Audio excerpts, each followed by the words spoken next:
great Bray Wyatt. May he rest in peace. Let's get on with the recap though today. We'll talk about a few things. A change coming in the roundtable. We'll get into that in a little bit. Regionals this past weekend. We'll talk about some of the results of that. Some Triple Crown winners. Couple top 10 lists that I want to go over with you guys. Yeah, nothing left to do but to do it. So let's get into it here. Oh, bear with me a brief moment. Just had a message come through. And it was something that's not that important at this time. But let's go. Starting off with Golden Heart Pool Care, proud sponsor of the Roundtable. My man, Willie Clark Jr., has been at it for over 10 years. Your local trusted pool service and repair company, specializing in regular service, green pools, and new equipment installs. Willie and company have hats, batting gloves available. The hats actually can be made in any color design, and usually with a one-day turnaround. He showed me some things when he came by the crib to work on the pool. He's killing it with the apparel game as well. Got me a couple hats and batting gloves. My man's doing great things. Get with him, Christian Johnson, or Travis Decker for any of your apparel needs and wants. But hey, still a few weeks left this summer, but in Arizona, that could be a couple more months. So if you need your pool taken care of, Willie Clark Jr.'s the man. Hit him up at 602-363-7469, Golden Heart Pool Care. Proud sponsor of the Men's D Regional Champion, the fellas, the Men's C Standard Plumbing, and the USSSA Mixed C State and Regional Champion, Standard Plumbing and Golden Heart Pool Care. Excuse me. Also, shout out to my girl Katie Campbell, KC Stickers, proud sponsor of the Roundtable. Probably should be a Z at the end of that. Sorry, Katie, but y'all get the gist of what my girl's been out there doing. She's got the bat knob stickers this year. They've been selling really well, $3 each, 5 for $10. Get your team hooked up with your team logo, or I've seen even some stickers of a couple. Yeah, that's a lot of love to be shared. But Katie's taking care of you. If you want more than one designer photo in your 5-pack, it'll be $2 extra. You can get a look at the designs on Instagram at KC Stickers with a Z at the end. So apologies again for the S at the beginning. Don't get it twisted. It's a Z at the end. Katie Campbell, great work that I've seen so far. Get with her.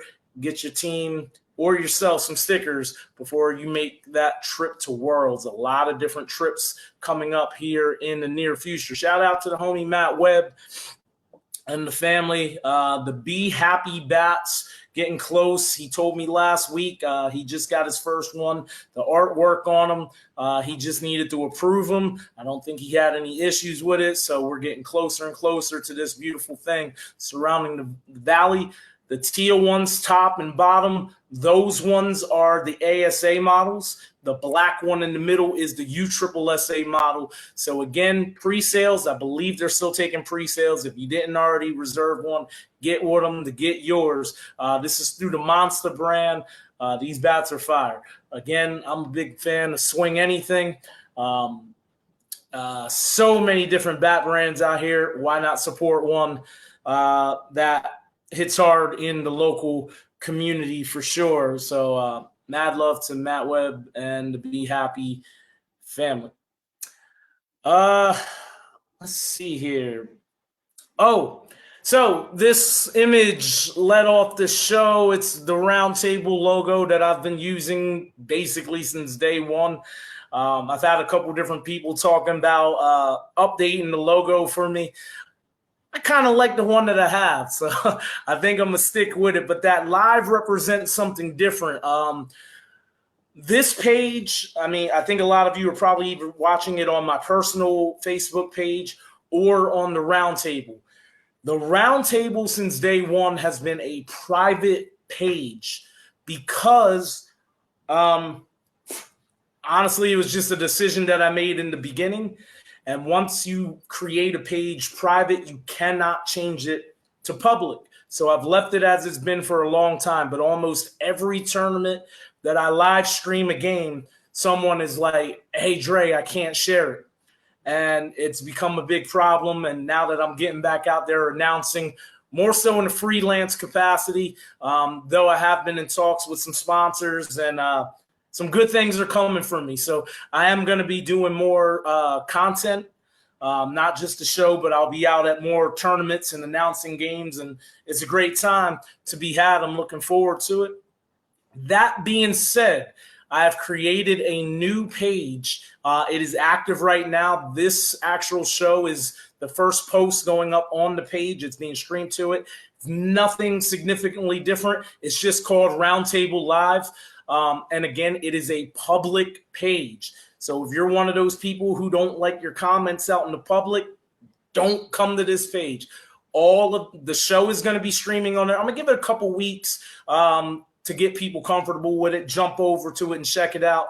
But the roundtable might still be up for a little bit. I might leave it up forever, to be honest, because I've got so many memories with this page over the years, going back to Dom Joaquin and Dom Bravo with that walk-off win for Hype at the E-Worlds a few years back. That's how I jumped out there onto the stream, and it's been really great ever since.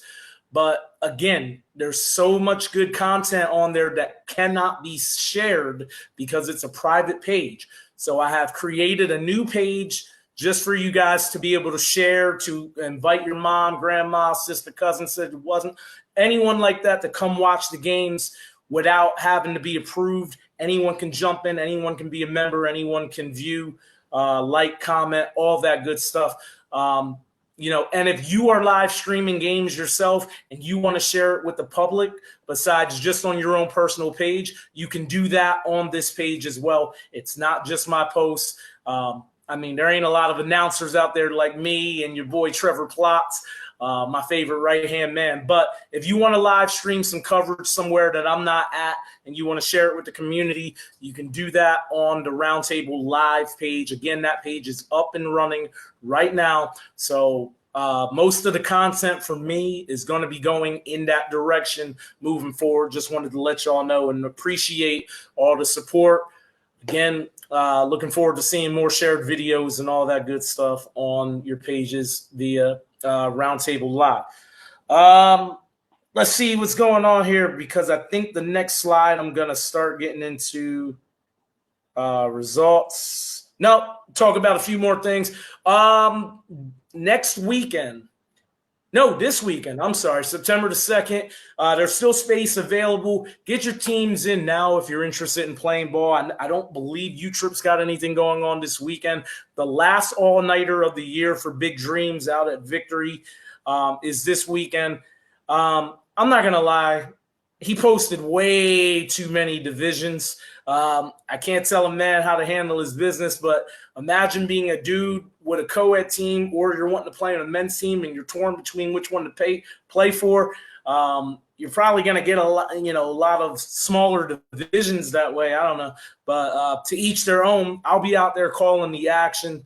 I'll probably be doing the championship games for the divisions that's got more teams, more intrigue for people to see. But we might set up a couple cameras on different fields. Again, games will be streaming. My voice will only be on one at a time. But September the 2nd, this weekend, 6 p.m. start time. If you're interested in getting a team in there, hit up Harlem. Let them know of your interest. Again, he's sending me a lot of the rosters. So if you send a team to play in E's and it looks like you're a DC team, I'm going to tell them.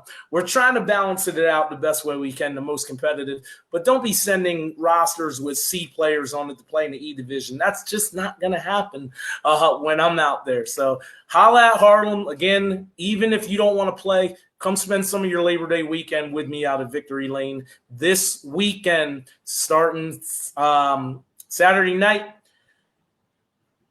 6 p.m. start time, Victory Lane. The sun's going to start to go down, and your boy's going to have a good time. And again, games will be streamed on the brand new Roundtable Live page right here on Facebook. The calendar coming up for U-Trip, first of all, shout out to Bob, Jason. Shout out to my man John Jurgensen and the crew over at Marty's Trophies. He promised that the awards were fire for regionals. He did not disappoint. We've seen a different sanction try to make waves with the bling bling. The bling was all right. The direction of their program, not so much. U-Trip continues to shine, and these chains were very, very popular this weekend when the players were rocking them. So many different pictures I saw with the USSSA chain. So hey, NCS has stole many of U-Trip's ideas, so I'm not mad at U-Trip for grabbing one of their ideas and making it look fresh.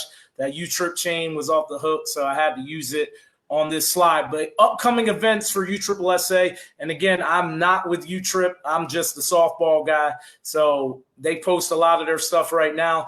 And this is what we got coming up. The Men's D and the Men's E Worlds next weekend, September 8th through the 10th. E's is headed to Palm Springs. So they separate D and E this year. E is in Palm Springs, California. D, we're headed back to Sin City, Las Vegas. Good times to be had for sure. There you see the information there. I believe Bob had posted something a few days ago. There was only 3 E teams registered to go to Palm Springs. That being said, I hope the Sidewinders and the Valley Boys are 2 of those 3 because those 2 teams have been balling out. We'll talk about the E division in a little bit, but good luck to everyone heading out there next weekend. Obviously, I'll be doing another show before Worlds. We'll probably do a little preview when the brackets come out, let y'all know what's good, see if any Arizona teams are going to be playing against each other in the first round. You hate to see it, but Arizona, whether you're going to Cali or whether you're going to Vegas, y'all already know that first day. That's the support day. Everybody try to spend as much time at the complex as you can supporting your favorite Arizona teams. Day one is always a great time bouncing around, supporting each other.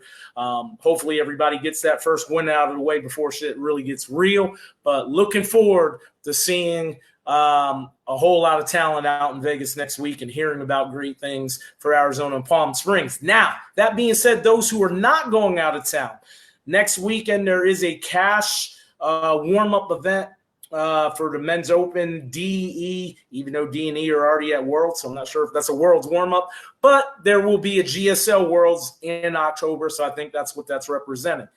That being said, a couple weeks later, on the 23rd, 24th, the Southwest Women's Championship, basically another women's tournament, but Women's C, Women's D, and Women's E. I don't think there's been a Women's E event this year. I don't know if that still exists, but that's on the banner for that weekend. I think there's a equipment package for the winning team of said event. And that same weekend, and I just saw this here today, which I was really like, ooh, a big ball tournament. Big ball gets a lot of talk on the side. People going to different places, having a good time with these big ball events.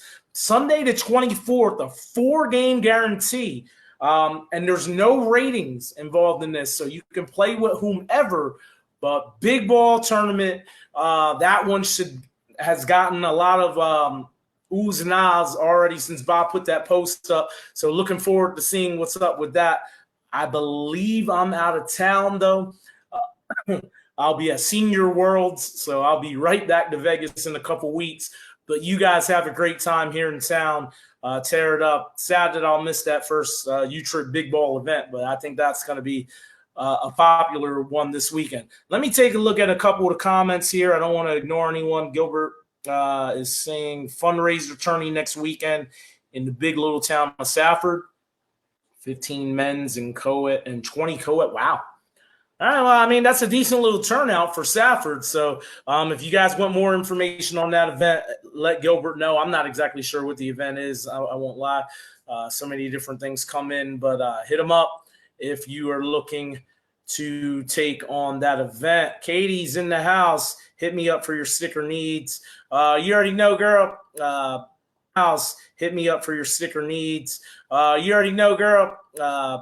Proud to shout you out. I love the sticker game, so get with her for sure. Latera likes it. She's in here. KC stickers are the best.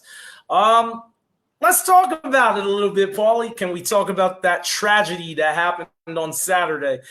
The other guys versus the Tropics. I don't shy away from any conversation, so I'll definitely talk about it. So our first game, Tropics versus the other guys in the men's D. First things first, the game was played on Ebbets. So if you've ever played on Ebbets, you know it's an oddly shaped field with some very interesting rules. I'm going to let y'all know my take on it, and then any comments that come in, handle your business. We'll go from there. First of all, the other guys led 9-0 in it might have been more than that. The other guys were whooping our ass in the first inning. I won the toss. I wish I hadn't. They came up and they put up a huge number in the first inning. Good for them. Yeah, I'm sorry. I don't care if it's slow pitch softball. First thing I'm going to say is this. If you have a 9-run, 10-run lead, you shouldn't lose the game. I don't care. You shouldn't lose the game. If you lose the game, that's on you. Your defense wasn't good enough. Y'all did make some errors. Let's fast forward late in the game. A strategic move by me and mine. We were the home team. Now, as y'all know, U-Trip's got this thing now where if an inning ends with time on the clock, that's still a thing. You play the whole next inning, and then when time's expired, they do the +1. Bottom of the fifth inning, the other guys are up still by like 4 or 5 runs on us. We make the final out on purpose with like 10 seconds left, guaranteeing us a 6th inning and a 7th inning. That being said, we didn't do shit in the 6th inning. Let's fast forward to the 7th inning. We're trailing by 2 or 3 runs. Our hitter comes up, Craig Reynolds, and he hits one. And again, you guys know Ebbets is very small. Now, let me go back a step. Home plate meeting, myself, Randy Hogue. Home plate meeting, the umpire told us, as they always tell you on Ebbets, it has to go over the red pole in left center to the left field corner. It has to go over the pole to be a home run or an IE. Back to the 7th inning. And again, I wish I had the video. I saw a couple people clip it. It's been bouncing around. Craig hits a shot to left center field, hits off the red pole and back to the center fielder. The umpire says, IE, game over. We immediately recognize what's happening. The other guys are celebrating. Why not? They haven't beat anyone this year. So you're about to beat the state champions. Why not be excited? Umpire, though, here's what we're saying. And the ball did bounce off hard right back to the center fielder. He walks out toward the center fielder and asks him, what did he see? Center fielder admitted, clear as day, one line. It hit off the pole and bounced back in. That's a double. That's a dead ball double because of the controversy. It was not an IE. Now, I'm not getting on Randy. I'm not getting on the team. Know your rules. Because you guys probably thought, oh, the red pole is a home run. The loud-ass ladies in the bleachers damn sure thought the red pole was a home run. Home plate meeting, it's got to go over the red pole. It didn't. Now, here comes the comments. I guarantee. If you've never heard the umpire say it needs to go over the red railing, you're not paying attention, because I've always heard that. They even say that at league. If it hits the pole, it's in play. There's nothing to that. Now, but here's where some of the controversy is, and here's where I did agree with the other guys a little bit. We argue calls all the time. Safe at first, out at first. We argue calls all the time. it's damn near always to absolutely no avail. But it's usually us arguing that it was wrong against us. I think the fact of the matter that he asked the other team that would have benefited from the call and they said something different is why he changed it. Now, I'm not putting my man on blast because I'm going to keep it real. The center fielder was Kevin Kelly. I absolutely love Kevin Kelly. I think he is one of just the better gentlemen in the game. Honest dude. He tell me anything, I'm going to believe it. And the fact that he's got that kind of respect, and when he's the one saying, oh, no, the ball hit the red pole and came back in, the umpire was like, okay. If he says anything different, that game is over. The state champs are 0-1. But he said what he said, and as soon as he said that, and the video shows it, as soon as he said it, I took my ass back to third base. I knew we won the call. I told, Craig knew what was up. He was already standing at second base. Issa was ready to hit. We knew that game wasn't over. I don't want to knock the umpires. I do that quite a bit. I was shocked that the umpire went and asked and changed the call off of it. I understand it a bit because it is the team that would have benefited that said, well, actually, you got the call wrong in an honest manner. I even got a message from the manager of their team that said the umpire got it right. So if you're on that team and you're still saying it's messed up, your own manager said it was right. Get over it. If you weren't part of the game, I understand. I'm being as honest as I can be. If he wouldn't have changed that call, we would have been upset. But umpires typically stick to their call. What are you going to do? The fact that he asked and it got changed over that, I'm not going to lie. It benefited us, and I was absolutely in shock. So Red and, everyone that was arguing about it, I understand. It benefited my team. I understand. I've never seen a situation like that, and it's a shame because the teams were pretty friendly with each other. You hate to see it happen. End of the day, do I feel like the umpire got the call right? Absolutely. The ball hit the red pole. It came back in. But we don't have review. I mean, I was live for the game, but he didn't go. They can't go back and watch my video. It's not like they can call New York or anything like that. It was just very surprising that the call did indeed get changed. That's what happened. That's what happened. That's my story. I'm sticking to it. You better not be umpire. I can't. Paulie, I don't know how it hit the pole. I mean, again, I think the way it went about and Rodney talked to him, honestly, and that's the UIC and the umpire. That's their conversation. My job within this show is to talk about the content of the players. I might knock an umpire every now and then, but he got the call right. Thank you, Kevin. Again, I don't know if Kevin intended to say it in that matter because, I mean, his truth in his mind probably was the red pole was a home run. So I'm not sure if Randy went back and delivered that, but Randy, if you're watching, you can't say anything different. He definitely told us at the home plate meeting it has to go over the pole and hit that back wall to be considered a home run or an IE. So that's what happened. Come after our necks if you want. He didn't change the call because Dre's the homie. Dre, as the coach, did my job. I said, hey, that ball hit the red pole and came back.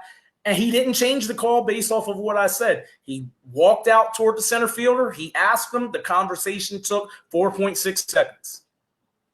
And the game continued, and we scored the runs we needed, walked it off, ball game.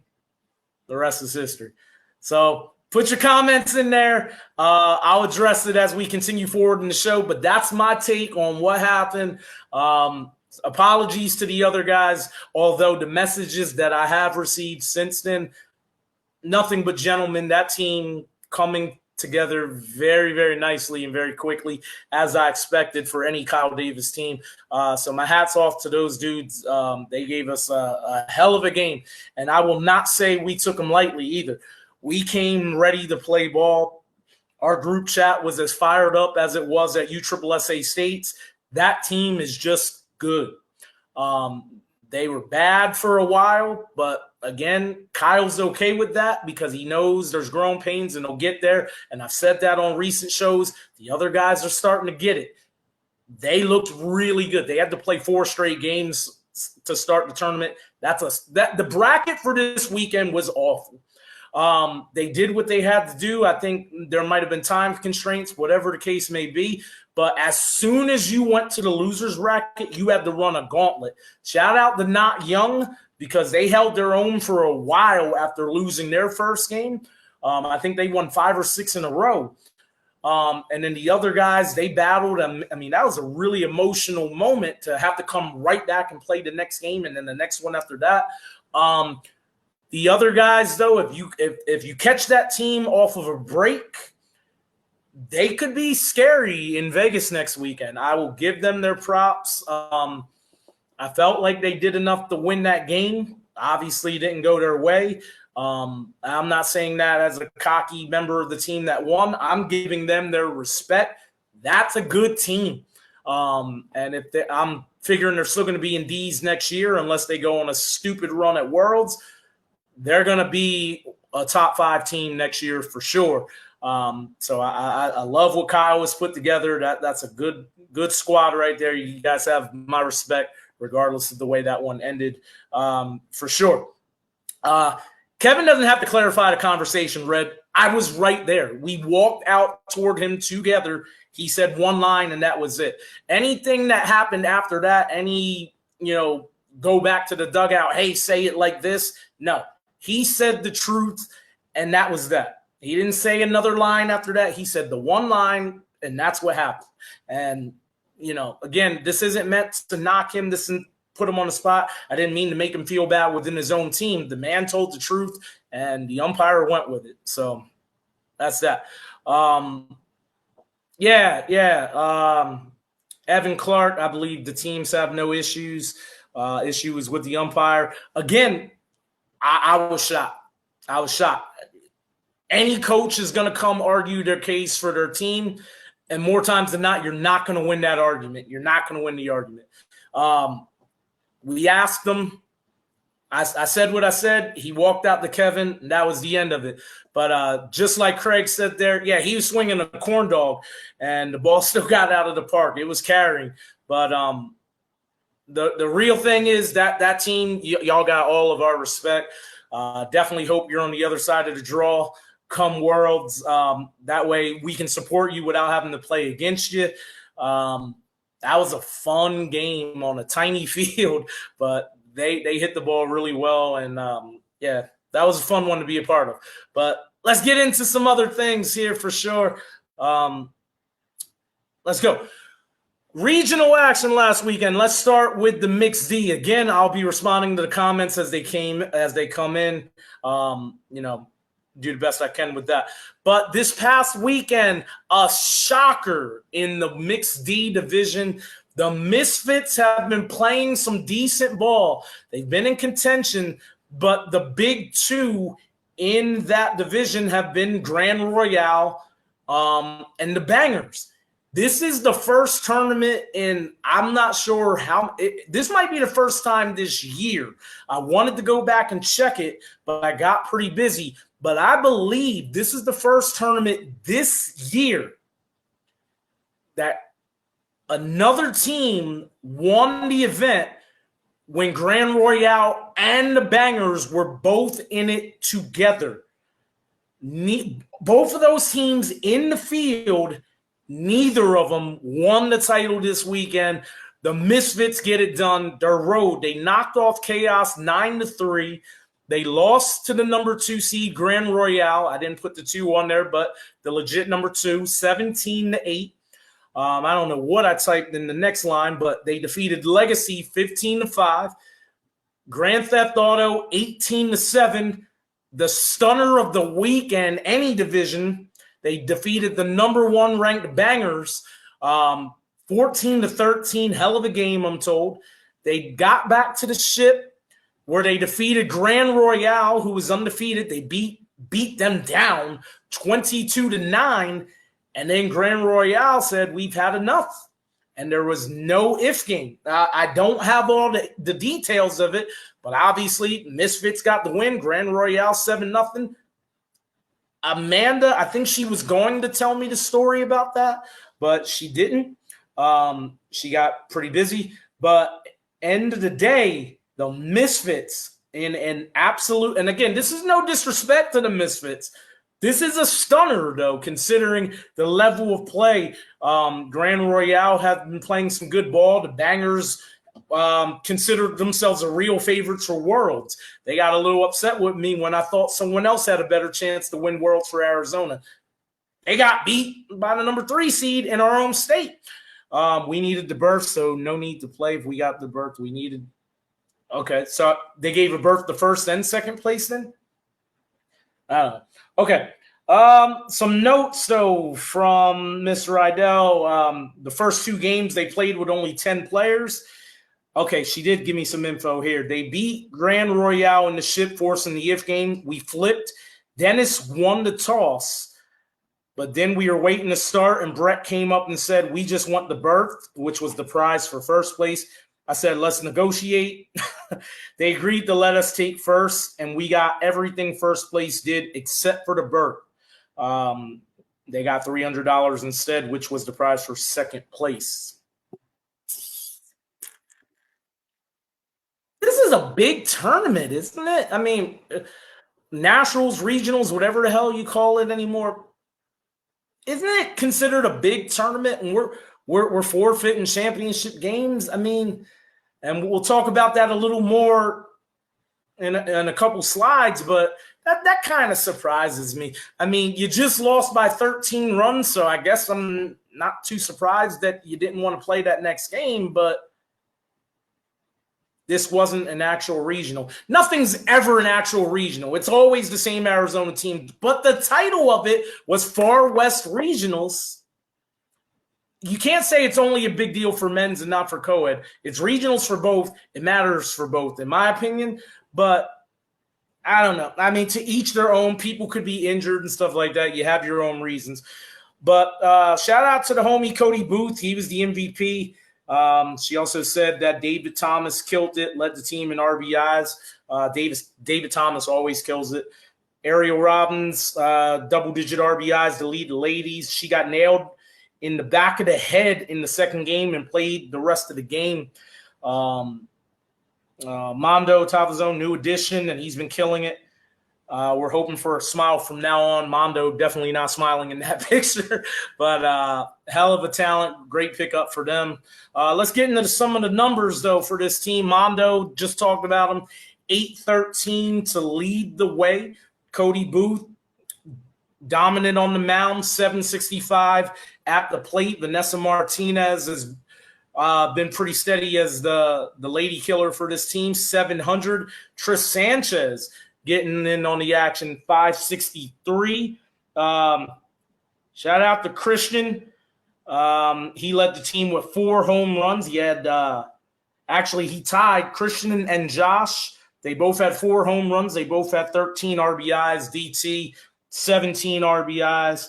Good stuff out of him. Mondo with 6 doubles on the way to leading the team. Thomas led the team with 14 hits.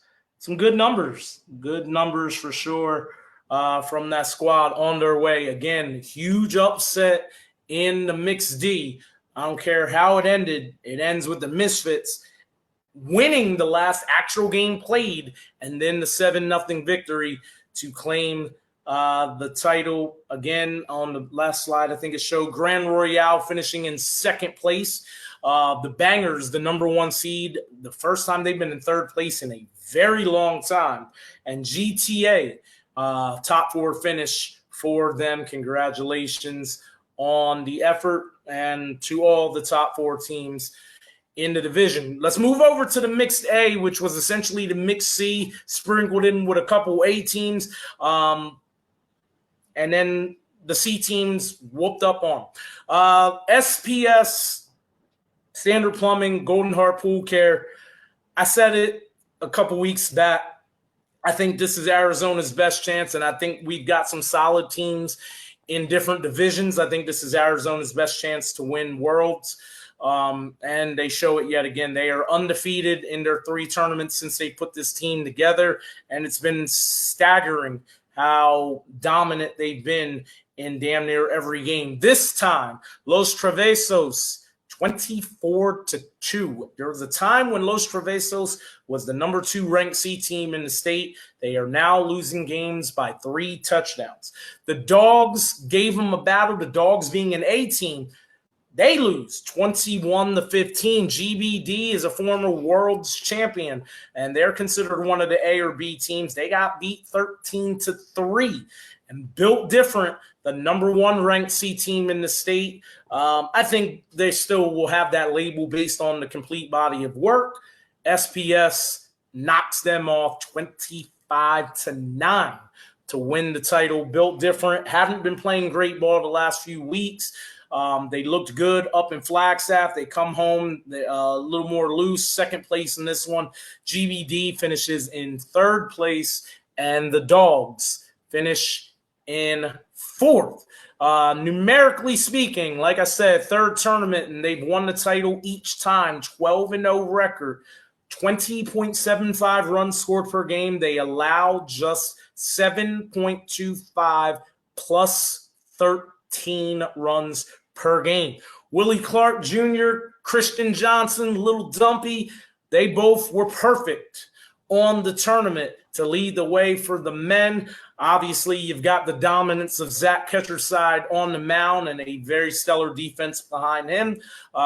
Mackenzie Federico, 727, and Victoria Eccleston, 692.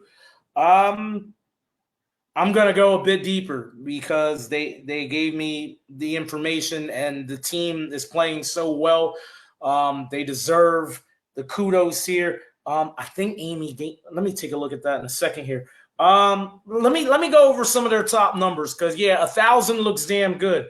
So does 923 from Tyler Jackson, 923 from Brad LeCar, 833, that's it, from Travis Decker, 1,000. Casey Woodard, 909. Zach Ketcherside, 909. Huh? The lowest guy on that team, 833. You're not going to beat him.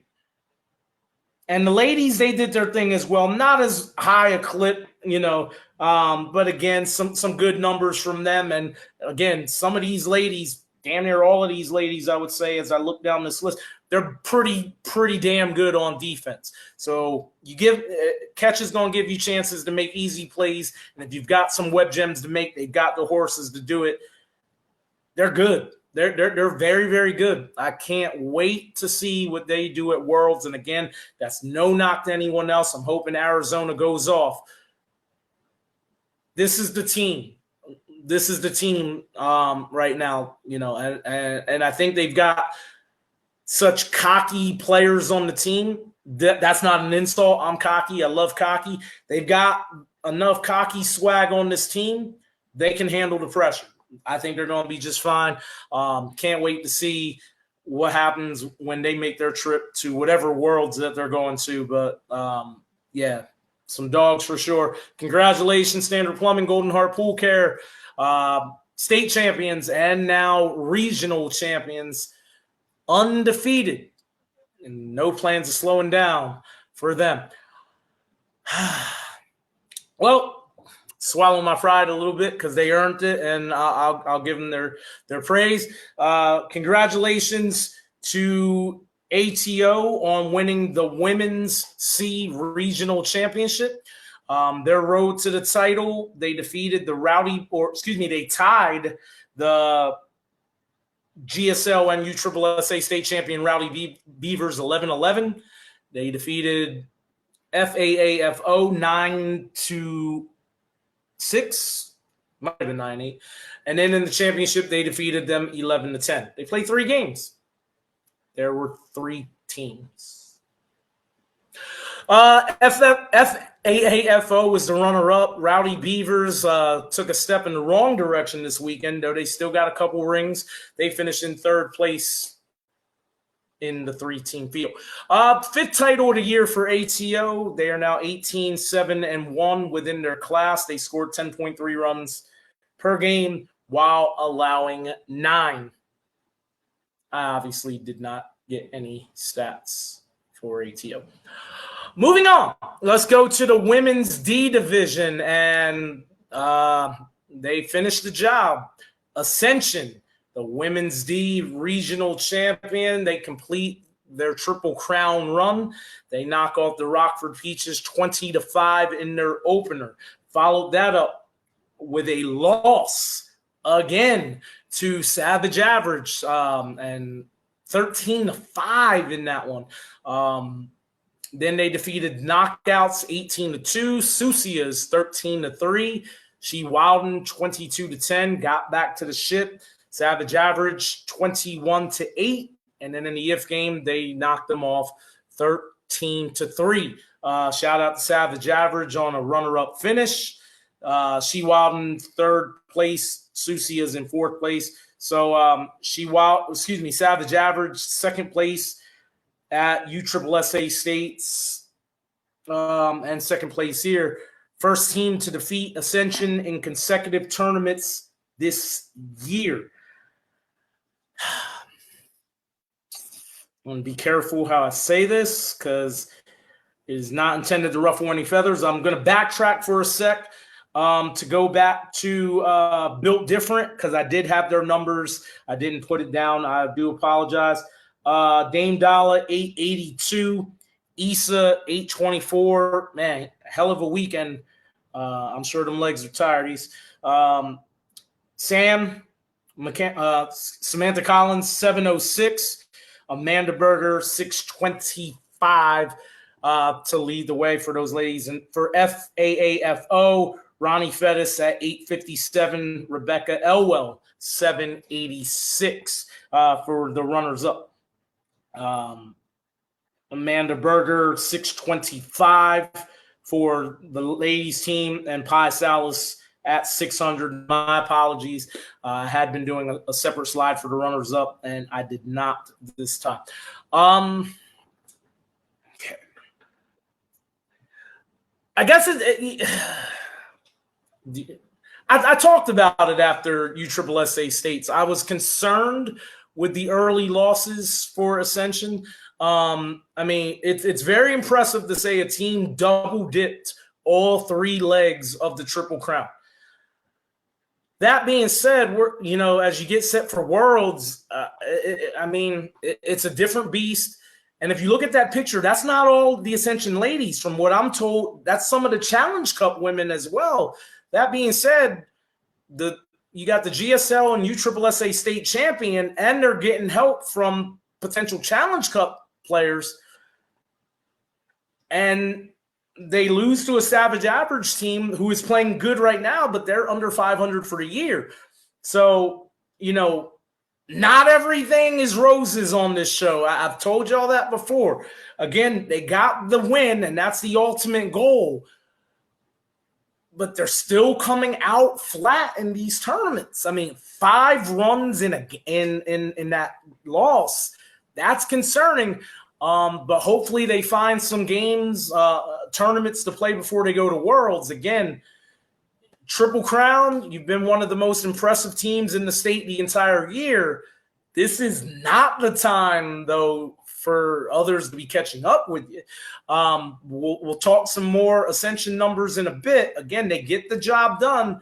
Congrats. But all 3 tournaments, a loss in either their first or second game,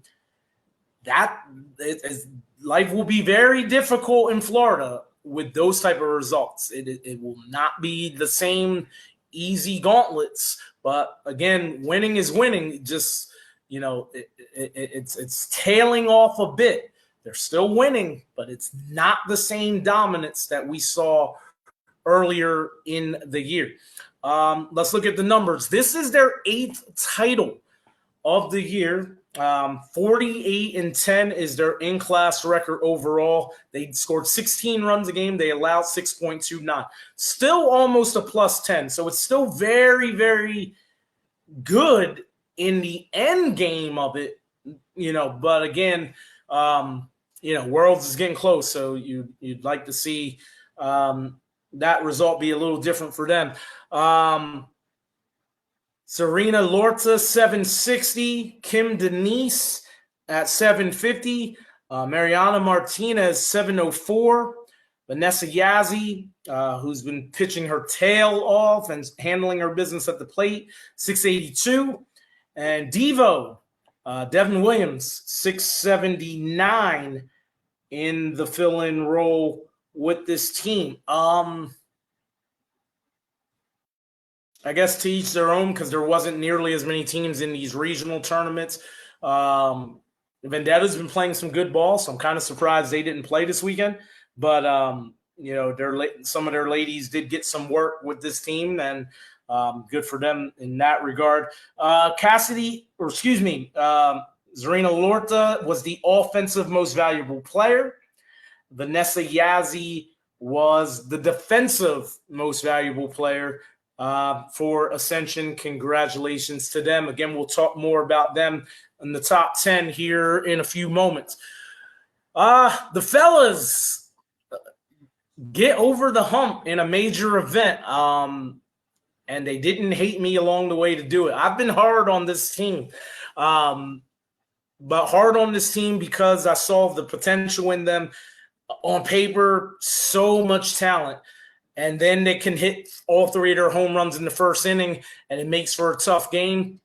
They definitely did a much better job this weekend in balancing their home runs, including in a very, very good performance against the Tropics, knocking us off on their way to winning the championship. We'll talk numbers here in a moment. We'll talk about it right now.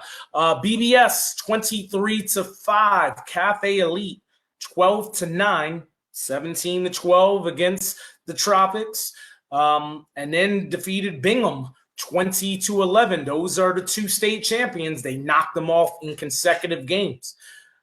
Bingham knocked off Tropics in the semifinal, gets to the championship game, and Bingham wins 18-15, and then they decided they did not want to play the if game. This is different than the co-ed one, where the team that lost the first game said, no, we're not going to play the second one.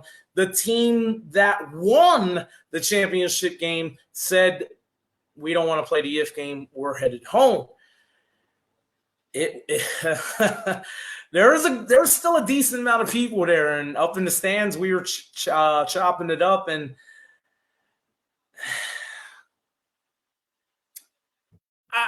I felt bad for the fellas because, they were undefeated in the ship of a Triple Crown event, and they didn't get the chance to have that moment. The Bingham has had that moment. They won GSL States. I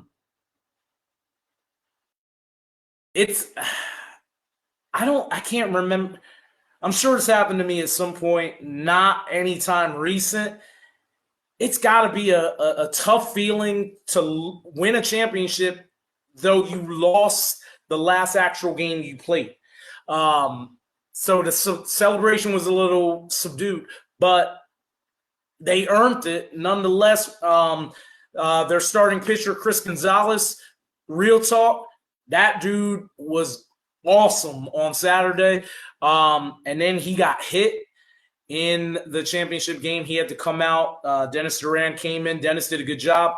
But and that's no disrespect to Dennis, but he wasn't out there nearly as much as what Chris was.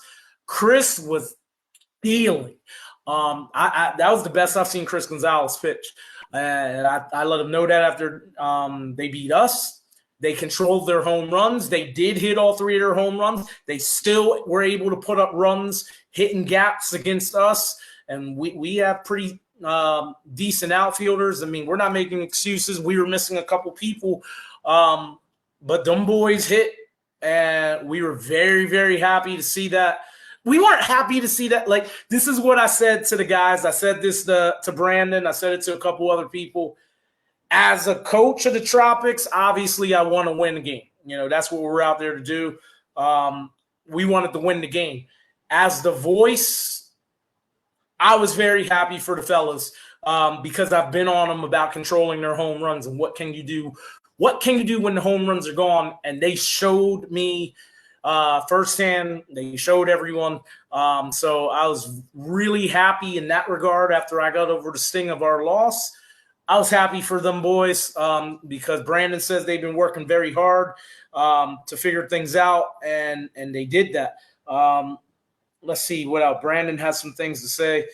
The power was crazy, and the IEs were happening way too often, especially when we played at Cactus. It was definitely tough.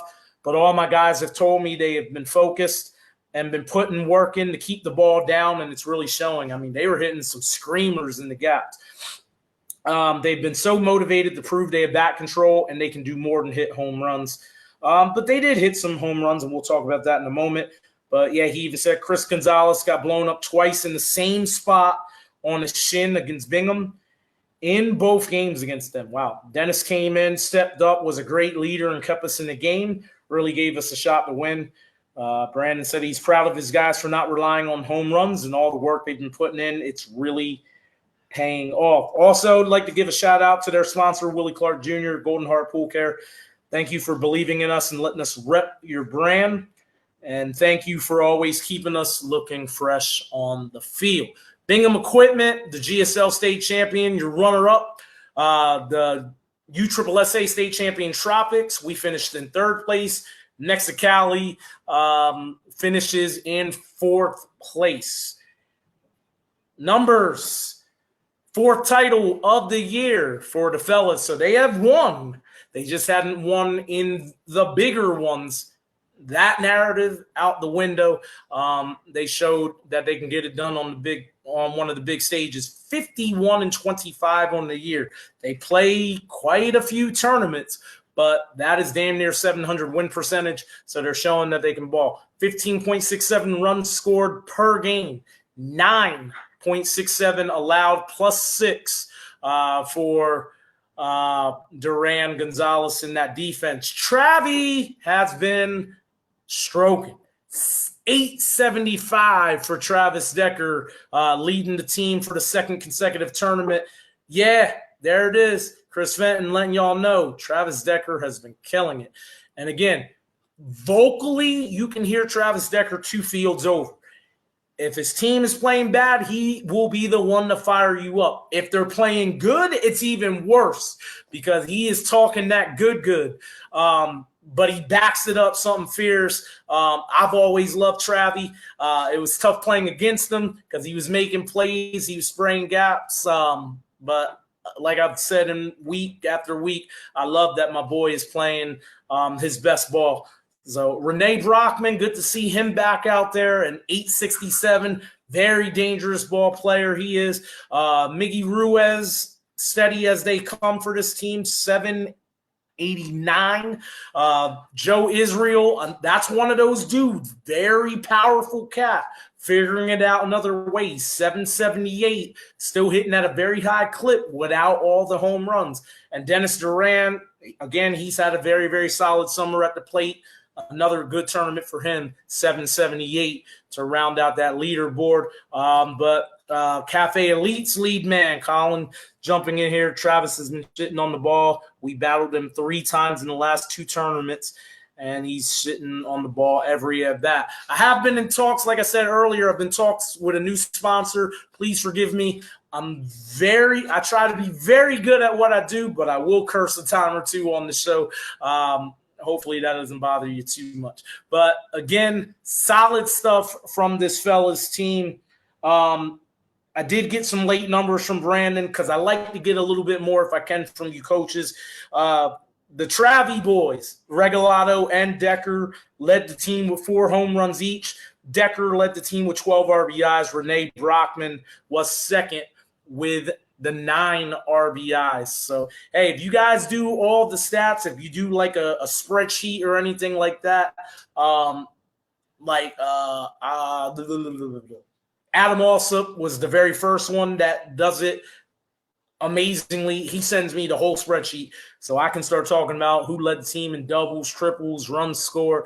We try to put shine on anything because, again, OBP is important, but at the same time, OBP can be walks in there too. So we like to talk about a lot of the other stuff. The Challenge Cup coaches, they like to hear as much information as possible. But I like that Brandon, even though it was a little late, he still sent me some goods. So appreciate that. The fellas, hey, I like that y'all kept working. I like that y'all believed in yourself. Y'all definitely going to be a tough out if you can control the same way next weekend when we take on Sin City. Can't wait to see the draw and where these boys end up. But this is definitely a good time of the year for them to be playing some good ball. Bingham Equipment, they said a couple guys got hurt.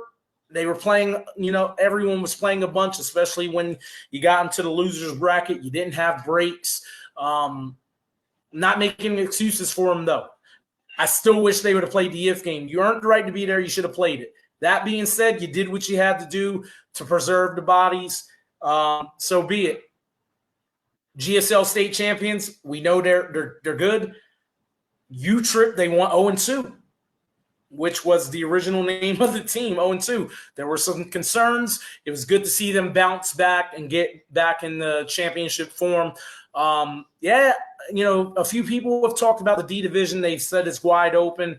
We've got a good 3 or 4 teams that I believe can be very competitive next weekend, especially if there's not any Amish kids there. But good to see Bingham playing good ball again and the fellas raising their game to the level that they're at. We'll talk some more numbers here in a moment, but congratulations to them. To the men's E, Triple Crown. The number 1 ranked Valley boys handle their business again. It really wasn't that close yet again. Bat Wilder 13-9, kind of close. Sidewinders, who have pretty much established themselves as the number 2, they fall 15-10. Los Diablos got to the king seat, but they fell 13-11. They played them tight, and then they got knocked off by the Sidewinders in the semifinal. But 13-3 was the score in the championship game. The Valley boys roll through Triple Crown season. Sidewinders are your runners-up. Los Diablos finished in 3rd place, and TNA was your 4th place finisher. This is the 8th title of the year for the Valley boys. There you see it, the Triple Crown champion. 41-10 is their record in class, 13.5 runs scored per game, and they allowed 8.25. Gabriel Gill, I'm told, was their most valuable player. 750 for him to lead the way, along with JJ Janet, 750 as well. Diego Macan, 714. Orlando Zapata, 667. Ricardo Flores, 667 as well. Some of these names look like names from that Los Niños team. Y'all better be within, well, again, like I said, those Los Niños boys don't play U-Trip.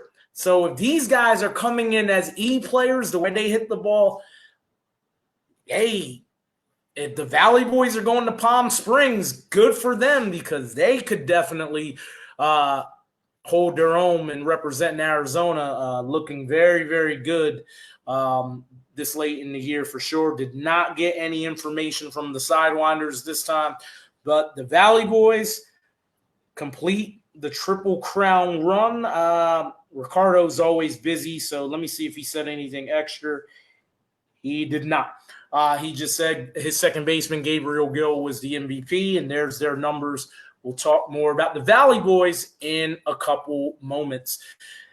And to close out this segment of the show, another Triple Crown winner In the men's C, the AZ Athletics a couple months ago were tied with 3 championships with Standard Plumbing, and they were ranked number 2 behind Standard Plumbing based on the quality of the tournaments that they've won. When I said they were number 2, they got pissed off. 3 big tournaments later, they are the no doubt number 1 and the Triple Crown winner. In the men's C, they knocked off Six Knot Week 19-10, and then 2 matchups with the Bloodline, 14-5 and 23-14 in the championship. Bloodline, your runner-up.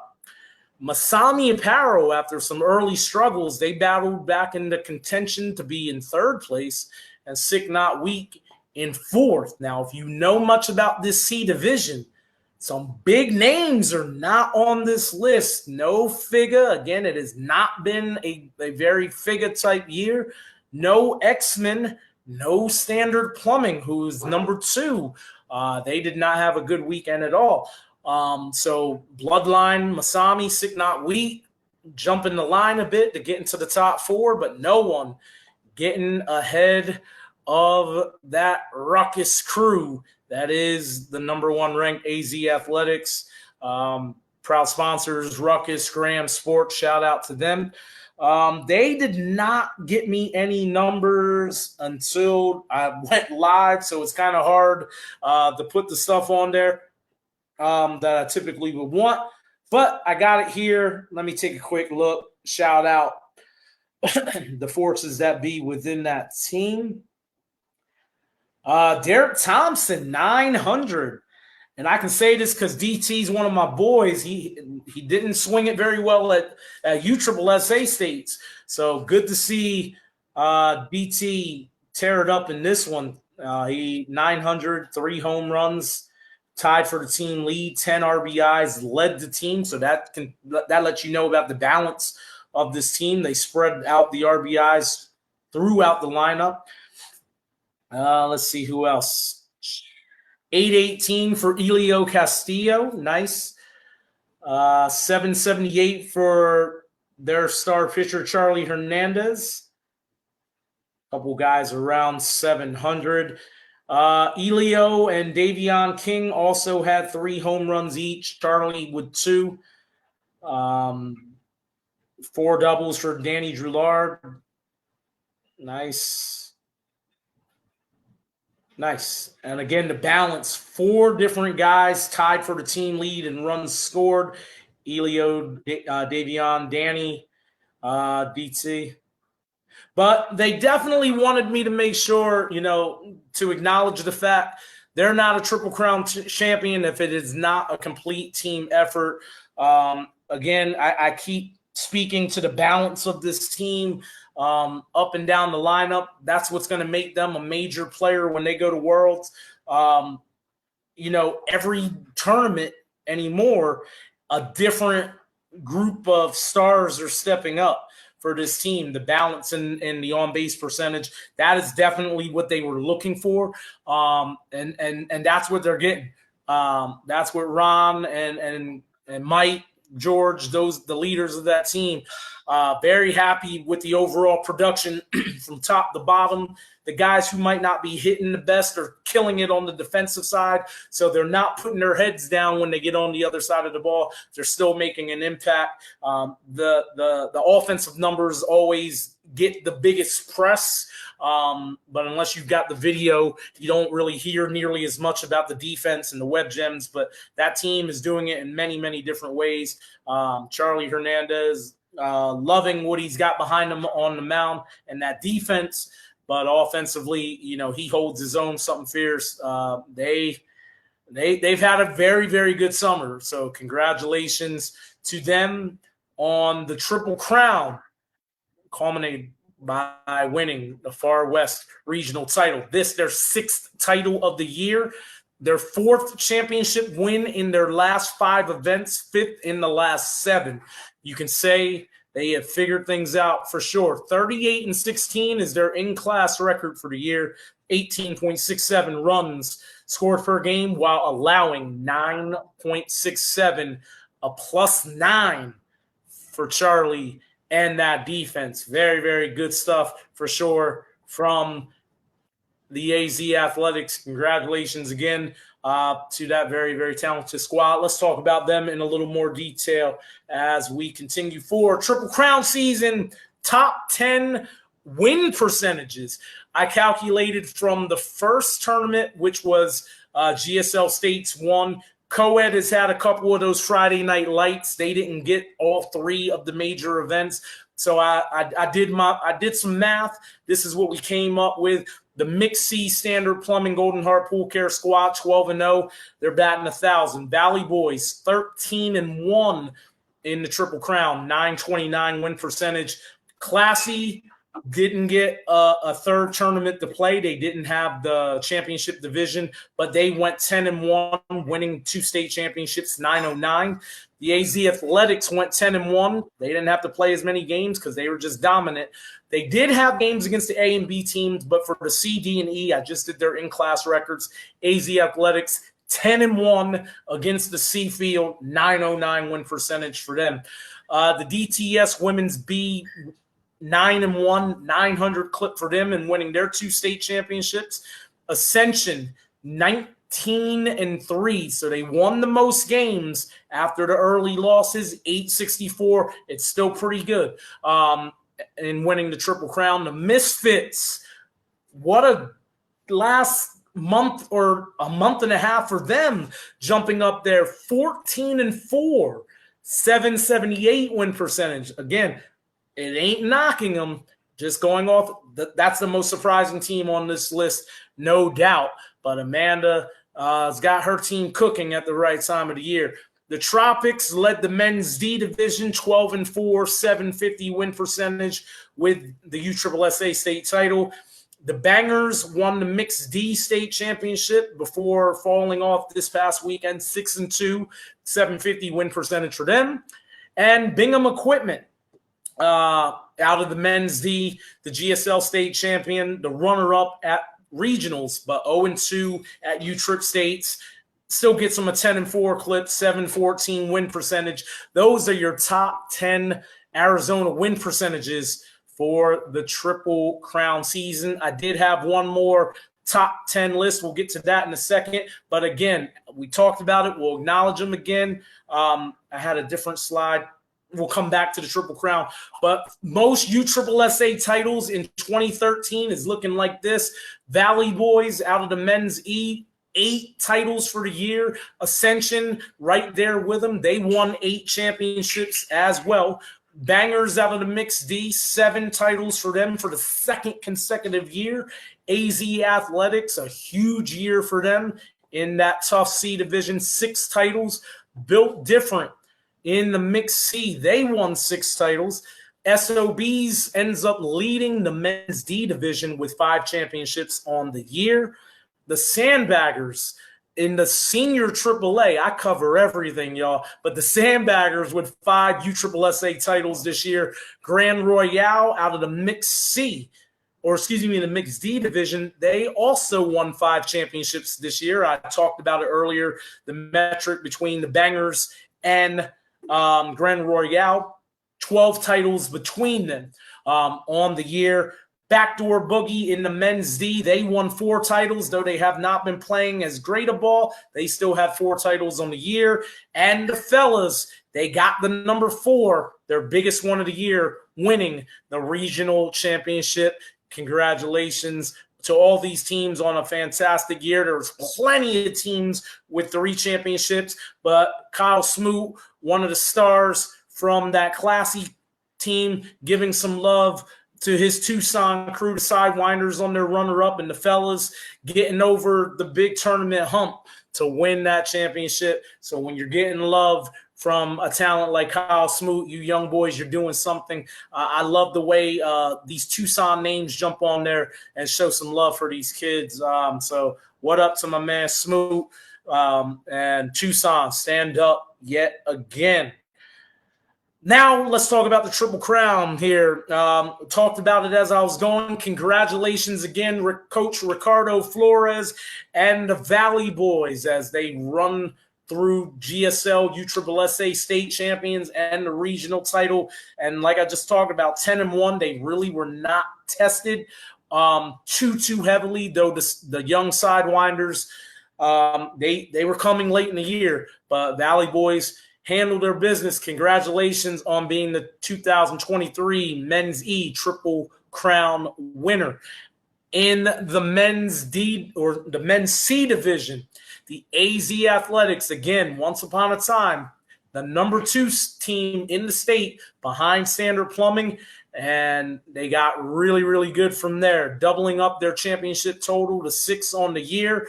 Congratulations again to their leaders, Ron Graham, Mike Lynham, George Estrada, and the rest of that crew. So much talent and peaking at the right time. Triple Crown. Congratulations, AZ Athletics, Ruckus, Graham Sports. And our final Triple Crown winner this year is in the Women's D. They've been dominant the entire year to the tune of an Arizona high 8 championships. The Ascension Women's D should have been 9 if not for a roster check, but they are the 2023 Women's D Triple Crown winner. Congratulations to their leader, Alex Fletcher, Vanessa Yazzie, and a host of very, very talented women on that team.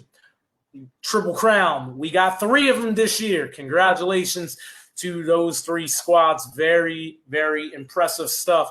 And as I said early in the show, a new page created, Roundtable Live. That's all you got to put in the search bar, Roundtable Live. All live stream content will be on that page because it is a public page. This regular Roundtable was a private page. People could not share, and people love to share the games on their own personal pages. I don't mind it at all. Share it so your family can watch, your friends, the people who aren't as in-depth in the softball community as the rest of us. I wanted to give y'all an opportunity to share the content, the clip, anything y'all want to do. That's what the new page is for. Roundtable Live, streaming now, including this show. So check out the page. Again, there's really nothing on it right now, but all the games I'll be doing this weekend at Big Dreams will be on Roundtable Live. Again, public page. Go check it out. Holler at you this weekend for sure. Let me go through the comments and see what's up here. There's my man, George Estrada. Appreciate it, as always. Respect. Yeah, we're going to be talking about that Florida trip for sure, my dog. But, yeah, George has always been one of my favorite players. You know, we're both up there in that senior category. But the way he can still hold his own with these young dudes, I'm always impressed by Big Altuve. No more Altuve Jr. for you. But hell of a leader, hell of a talent. That whole team, well put together squad for sure. And if I ever didn't talk about y'all enough, I'm doing it now. AZ Athletics, you get all this love for sure. Congratulations. Ricardo, Zapata, and Gil are only 2 guys that help Los Niños, but they are rated D. Cool. Those boys smash. Both of those guys were out there. The last Big Dreams tournament I did, Los Niños ended up winning the championship in the IF game. Hopefully we'll see them boys out there this weekend, but mad love for Zapata and Gabriel Gill. Hella ball players, hella talents, helping out the Valley Boys on their way to the Triple Crown. Congratulations again to them. They're a tough team, always a good time. Why didn't I get any stats from the Sidewinders? Big love to those guys for sure. Another second place finish. Lloyd, those dogs, showing some love, I'm sure, to his crew, the Valley Boys. Can't wait for Worlds to see what kind of work they can put together out there. Travis, blowing some smoke. I'm hope you're not mad about anything. I think the only smoke Travis is blowing is at the. Well, I can't say that, but my man's been killing it at the plate. I love it, Travi. You know how I feel about you, brother. I'm always happy when I see your name near the top of a leaderboard for sure. Don't hate me. I'll talk about it for a sec. I'm not going to commit a whole lot of time to it because I've played baseball long enough. My guys have played baseball long enough. They know. I don't think it was a dirty slide at all. You don't see it as much in softball, Austin. I think that's the only thing. Like you don't see the takeout slides as much. But I saw the play. It was not a dirty play. I can understand my guy being a little upset by it. It wasn't a dirty play. I won't say that at all. I definitely won't say that. I like the way you play the game. Really talented young ball player. Your slide just got a piece of him, but you went right in. The umpire says you get an arm's length for where you slide, but from where I saw it, it didn't look like a dirty slide at all. Let's go, fellas. Excited for Worlds. Chris, they might be better without you. I don't know if you going, bro. I'm just kidding. George giving some love for SPS a little earlier with that sheesh. Again, there's still GSL Worlds and all that in Vegas and stuff, and I know a lot of these teams are going to Florida, and Florida's a bit tougher, and you can say what you want about a lot of those things. Obviously, we're rooting for Arizona teams. I think this year was a really good year for togetherness in Arizona. I really don't think there was as much hating on each other as there's been in past years. Except maybe a little bit in the women's C division, but we know why. But I really like how the state has been this year. That was a huge part in me wanting to get back on the air and doing shows again because I just loved the stuff that I was seeing. So I can't wait for Vegas next week. I'm telling you, I really hope everyone does their part in supporting each other's, and it's going to make for a really fun tournament for sure. Let's see. More talk about the mixed D situation. Nah. I'm not going back into that. I feel like they should have played the game.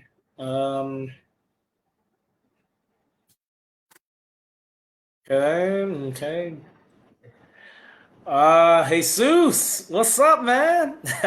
Working on getting our Fashel team out there for the big ball. There it is. Want to hear about that. I would say I want to see it, but again, I'll be away for seniors. We're playing in the USSSA Worlds, so there's a lot of worlds. Issa, let them know. Let them know that ball hit the damn pole. What up, Evan Ramirez? It was good seeing your pops at the gate. Always good seeing my dog.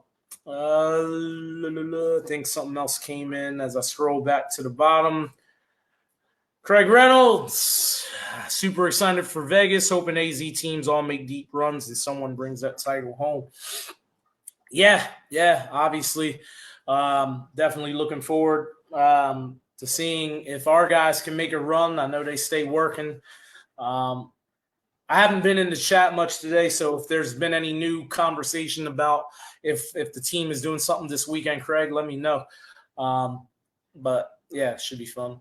Sidewinders will be at GSL Worlds, not U-Trip. My guys couldn't make the trip in September. That's fine. I mean, I haven't been to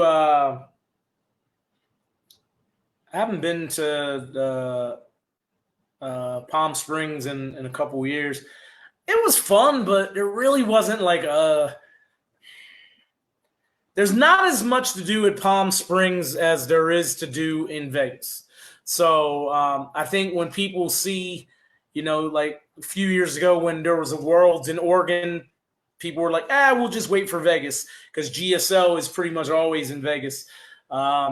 And, this with Palm Springs, people, Washington, people aren't always in a rush to go to those places. Everybody wants to go to Vegas. And again, it's Worlds, and you want to be competitive and all that good stuff. There's going to be some 0-2 teams. It's just going to happen. It's good to have that. Not only does Vegas have the nightlife and all that fun stuff and casinos and, but they've got big league dreams where you still got – it's still more – it's just a better complex to hang out if you're going to watch the game. You got the sports bars, you got the beers, you got the stadium seating, and I'm telling you, if you haven't been there before, you're going to love it. Palm Springs, BLD serves – oh, yeah. But, okay, I've actually forgot about the Palm Springs BLD because the last time I went to Palm Springs, we played at like a side complex. So there were so many teams for that tournament. Not everything was at BLD. So I forgot Palm Springs does have a BLD. You're right, RJ. You're right about that one. You weren't right about your earlier comment. But but yeah, I'm surprised that there's not more E teams going out there to Palm Springs this year. Again, the Sidewinders have been playing some good ball. Kind of in that best man position to the Valley Boys. I don't know if Ricardo is still in here. I don't think he said anything. But Ricardo, is your guys going to Palm Springs, or are you just waiting for GSL as well? First of all, GSL come around with the big bats that both of those teams have. Having a DHH, again, ease, you only get the one home run, so it gets tricky. People getting their thoughts a little too much about the one home run. GSL, when you have the bracelets, the Valley Boys got a host of dudes that can put the bracelet on and can handle some business. That defense is playing very, very good. They've got Taylor and Mario, two very, very strong pitchers. Valley Boys could definitely give themselves a very good chance to win Worlds. They dominated everything Arizona East this year. Why not go out there and play some good ball a la Has-Beens a few years ago? Has-Beens was a very dominant E team for Arizona. I think these Valley Boys could have a Has-Beens type of run here in the next couple months for sure. Mike Lyman, there's my guy. Yes. I'm glad that you like the show, Mike. The show always sounds better when you're part of a Triple Crown champion team. But everything that you do for that crew, they talk about happy wife, happy life. I think when you have a happy group in the softball world, when you have a sponsor that takes care of your guys, and the only thing that they got to focus on is preparing their bodies to go out there and play the game hard, the results show. The Athletics, a hell of a year for them. They definitely have all my respect for sure, especially with how they finished the year. Dennis Duran, good luck to all the teams. Use that new hardcore ball before you head up so you know how much it flies. I don't know a lot about this whole hardcore ball stuff. I never asked too many questions about the ball. I'm guilty of that. I kind of leave that to Dennis. Dennis knows a bit about everything. And then obviously the pitchers, I'm sure Craig gets comfortable with balls and knows a bit about that, and make sure the guys BP well. I mean, there's like a couple hours between us, so I don't get to be around my guys as much as I would like to, but I know they keep working. So that's why Craig is leading the men's D for the Challenge Cup. Next week will be that show. I will I think we've talked quite a bit about Challenge Cup stuff. So I think we're very aware, but I'm going to show some love to all those who were selected as Challenge Cup coaches next week. Since there won't be a lot of results to get into, we'll show some love to the Challenge Cup coaches. But not a lot of decisions have been made, and I like that. let these players stay hungry. I've seen people get named to the Challenge Cup and get a little lazy. They think their ish don't stink. Let them still battle. Let them still try to get their name in the paper and get that acknowledgement before too many deep decisions are made. But Challenge Cup, those conversations are great. The D, from what I'm being told, is sticking. So I just got unblocked after my bumping of heads last year with the U-Trip family. We're making nice again and all that good stuff. So I saw the post Bob put from a few weeks back where he asked the opinion of the community. What did they prefer, one men's D team or two men's D teams? And the higher amount of votes was for two D teams. But there's still just the one. We've had two teams the last 2 years. The vote supported it. I'm not going to lie. I'm happy that I've made amends with these people. So anything I'm saying is not criticizing. I'm very surprised they didn't go with two D teams. It's very top heavy. I talked about the 4 or 5 teams that could really make some noise. I'll include the SOBs in that conversation, even though they're going to Ohio. They won the most tournaments in the D division all year. They've obviously got some horses. That's a lot of talent to be. There's going to be, for sure, I'm going to create a snub list. No disrespect to my dog, Craig Reynolds. He's got a hard job in front of him and Danny Cazares. Just one team, though, for Arizona in the D division this year. Man, there's going to be a snub list for sure of very, very talented ball players. But again, what I do know about my guy, Craig Reynolds, you could have been one of the best players in Arizona in 2022. If you ain't doing nothing this year, you ain't going to the Challenge Cup. Certain divisions don't have strength in numbers, so you got to take – I feel like sometimes people get asked to go to the Challenge Cup based on popularity or based on what you've done in the past.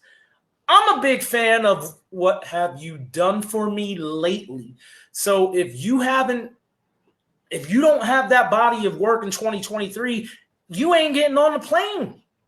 I mean, so I'm very confident in my boys, Danny and Craig, that they're talking to coaches. They want to hear about numbers. When they have breaks at these tournaments, they're watching people. Like, they care about seeing the overall. Like, your name don't mean nothing to me. Your stats mean something. And this is why for the last few years of doing this show, I preach that your coaches need to keep books. The book is what matters. The numbers are what matters. That's why I do the show. That's why I put the numbers out there. Obviously, if your teams are winning, it's a team effort. We understand that. But this stage of the year, those top performers, they're getting recognized. And especially in the D division with so many teams, you got to have different ways to recognize these guys. Bingham Equipment, those guys. Yuma. We ain't hanging out with them at Cogburns here, but they've got some very talented young men on that team. A team like Salsa, who's had some ups and downs, they've got talented guys that you've got to consider. Just talked about the SOBs, Bobo's crew.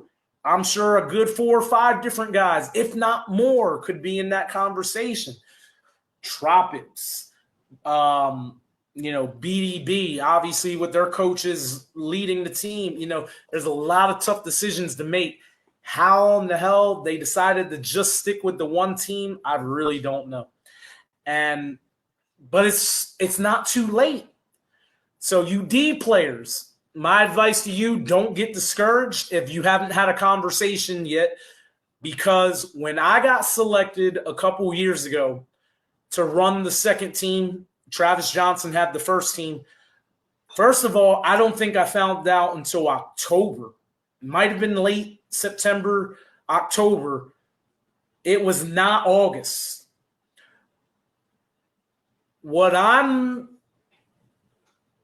If anything is happening, here's what I think could be happening. Because someone made mention in that post. They started talking about if there's going to be a true like varsity, and then the next set considered the JV, call it what you will. Because again, no disrespect to Nick Daffrin or Gary Woods. Those are my guys. I got mad love for them.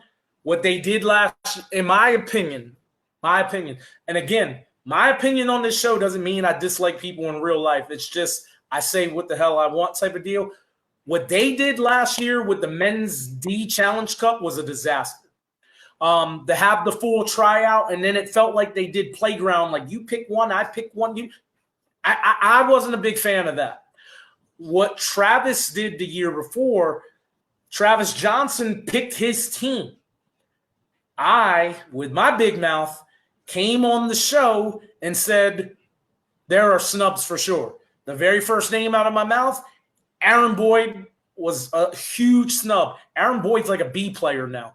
Y'all messed up when you didn't grab Aaron Boyd a couple years ago. That opened the door for 2 Challenge Cup teams. If Bob and Jason are listening, Ralphie, Marcy, all of y'all, first off, mad love from your boy. Second, if you're waiting to let Craig and Danny have the first go at it the way we did a couple years ago with Travis Johnson, I love it.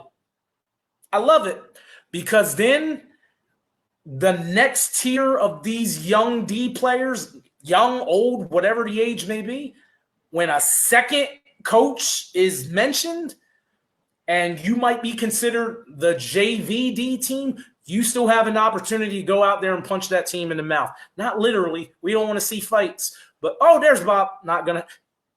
Damn, you should have said it in private. Let these guys believe that it still could happen. But I don't understand it. Again, I still love the product. Obviously, I'm covering it on the show. So it's all respect. It's just conversation. Very surprised, though, no second D team this year. But I think he just killed any suspense of that possibly happening down the road. So, okay. Sorry about that, you guys. Casey, what's up, Casey? I didn't see the notification. I don't know about Facebook and the notifications and that kind of stuff.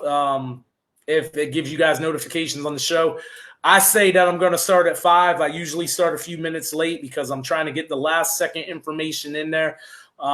So as of right now, it's always 5. If Mark and Marlos decide to come back, because they've been on hiatus for a while, I thought they would have been back by now. And obviously, I've made good with everybody again. I'm good with the U-Trip family to the best of my knowledge. I'm good with Mark and Marlos. I've been on their show twice. You know, I've tried to make amends this year with, you know, especially these last few months. I'm starting to feel better about life and being out here for you guys. You know, it's still part of my dream job to be doing this. So I appreciate each and every one of you that take the time to watch any part of the show or the whole show. But that being said, like I said at a couple different times in the show, because I'm going to get ready to go, new page, Roundtable Live. It is a public page. The Roundtable was a private page from day one. You could not share the content from that page. Now you can. This show right now is streaming on Roundtable Live. The games that I will be doing this weekend will be on Roundtable Live. Just search for it. Add yourself. I don't think I need to approve anything this time. We'll see if we can get that list up and coming again. And the other thing, and I'm going to say this publicly, if Bob's still in here, hopefully he hears it. Anyone who will hear this. Last year, as I was having my mental meltdown with the stuff happening in my life, and I was doing some stupid stuff and rebelling and pissed off at the world and, just upset about stuff happening in my personal life, upset that my boy lost his son. There's a lot of stuff this time last summer and going into it. And I was sharing the Worlds feeds with you guys on the pages, like what was happening at Worlds when they had the bubble camera and people couldn't stream.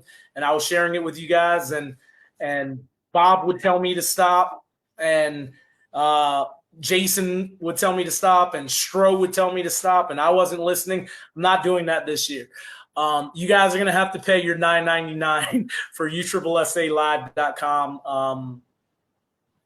I knew what I was doing last year, and I think my heart was in the right place because I wanted to share the content with my community because obviously that's what I do, but not that way. They have a paid feature. I don't think they let the players even stream with their personal devices while you're in Florida because they have their product. It's a multi-million-dollar thing. They're making the money where they can. I respect it. I bought it myself. I was sharing it, but I bought it. This year, I think you guys are going to have to do that as well. So if you're going to be wanting to support your favorites, I don't know what Vegas is going to look like because I believe Vegas had the bubbles, but Vegas didn't care if we streamed. People were still putting their phones against the fences in Vegas. Definitely not going to happen in Florida. And I'm not sharing this year. I'm not getting myself in trouble. People were shaking my hands and saying hello again. So I'm definitely not looking to piss these people off again this year. So no sharing from your boy. Willie Clark added me. Added you to what? Isn't this is still live though on the regular roundtable, Casey? You're on the roundtable. And it's streaming from my personal page. We're friends, so you still should be able to see it. But if notifications are going out for the new page, then great. Again, Roundtable Live. I'll still keep streaming on the regular Roundtable for a couple weeks to get people acclimated, but there's going to come a point where I'm not going to be streaming on the regular Roundtable because I want it public. I want people to see what I'm doing, as many eyes as possible. So that's what's going to happen moving forward. It's dinner time. Thank you guys for spending the better part of 2 hours with me today. We uncovered a lot. Again, to the Valley Boys, to Ascension. Valley Boys, Ascension. Oh, yeah. And the AZ Athletics, congratulations on the Triple Crown run this year. GSL state champion, USSSA state champion, and Far West regional champions. Y'all definitely showed out for sure. Keep making Arizona proud in the weeks to come. But I'm out of here. Drop any comments you want. I'll respond to it as best I can. But we'll see you next week. Last day or the last show before D World in Las Vegas. I'm out.